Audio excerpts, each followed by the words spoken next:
Electric কেটলিত ইমানখিনি বস্তু বনাব পাৰে বুলি মই ভবা নাছিলোঁ। আজি মই গাহৰি মাংস, দাইল, ভাত সকলোবিলাক ইলেক্ট্ৰিক কেটলি এটাতে বনাইছোঁ। তেনেহ'লে আহক আজিৰ ভিডিঅ'টি আৰম্ভ কৰোঁ।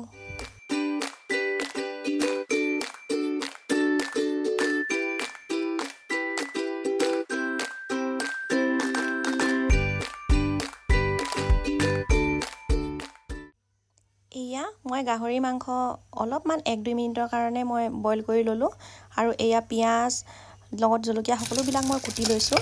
এয়া প্ৰথমতে গাহৰি মাংসৰ তেলখিনি দি মই অলপমান তেল উলিয়াই ল'ম আৰু ইয়াৰ গাৰ তেলতে আচলতে মই গোটেই ভাজিখন কৰিম।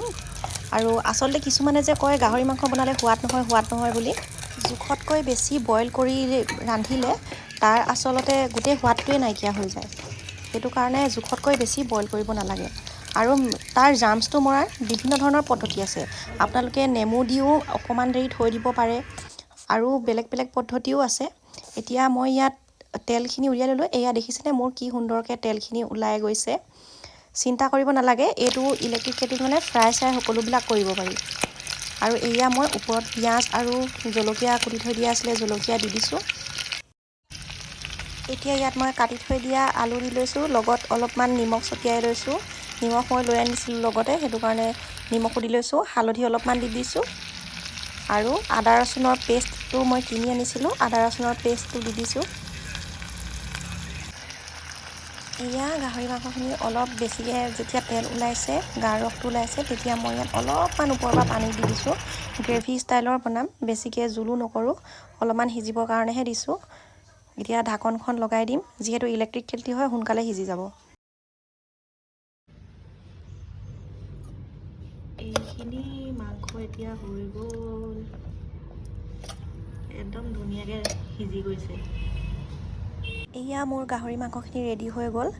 বইল মাত্ৰ কৰাই নাই বুলিব লাগে, অকল জাষ্ট 1 মিনিটৰ কাৰণেহে মই উতলাইছিলোঁ, তেনেকৈ সুন্দৰকৈ সিজি গৈছে। যিহেতু ইলেক্ট্ৰিক কেটলিত বনাইছোঁ, মানে গেছতকৈ বেছি সোনকালে সিজি গৈছে। এয়া দেখিছেনে কিমান লোভনীয় হৈছে দেখিবলৈ। এনেদৰেই একেটা ইলেক্ট্ৰিক কেটলিতে মই মচুৰ দাইল বনাই আছোঁ। মচুৰ দাইল মই বইল বনাইছোঁ, তাত সৰু সৰুকৈ আলু কাটি দি আছোঁ। আৰু এইখিনি প্ৰায় হ'বলৈ হৈছে, একেবাৰে অন্তিম সময়তে দেখাই আছোঁ। আৰু দাইলখিনি এতিয়া প্ৰায় সিজি গৈছে। এতিয়া ভাতখিনি একেবাৰে লাষ্টত পাতিছোঁ। ভাত বনাই থাকোঁতে আমাৰ মেম্বাৰ আৰু এগৰাকী বাঢ়িলে, সেইটো কাৰণে গাহৰি মাংসখিনি আৰু অকণমান পানী দি বনাবলগীয়া হ'ল। আৰু এয়া দেখিছেনে মোৰ ভাত ৰেডি হৈ গ'ল, দাইলো ৰেডি হৈ গ'ল, লগত এয়া গাহৰি মাংস।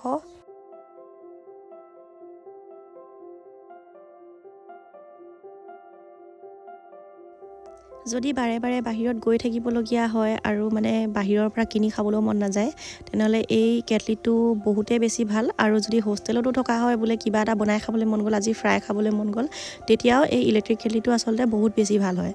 ফ্ৰাই বইল সকলোবিলাক কৰিব পাৰি। তো এইটোৱে মোৰ আজি চৰ্মৰ ভিডিঅ'টি আছিলে। আশা কৰিছোঁ আপোনালোকে ভিডিঅ'টি ভাল পাব। ধন্যবাদ।